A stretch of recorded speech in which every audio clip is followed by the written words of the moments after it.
Сәлеметсіздер ме, құрметті көрермен, біздің каналға қош келдіңіз. Әлемде және Қазақстанда болып жатқан жаңалықтарды алғашқылардың қатарынан бірінші болып білгіңіз келсе, арнамызға жазылып, лайк түймесін баса кетіңіз.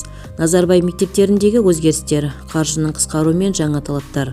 Улус Медиа.kz порталының бас редакторы Самал Ибраева Назарбаев зияткерлік мектептері басқарма төрағасы Әнуар Жанғозимен сұхбаттасып, оқу орнындағы ахуал мен олардың алдағы тағдыры жайлы сұрады. Нұрсұлтан Назарбаевтың мектептермен қазіргі байланысы туралы да айтылды.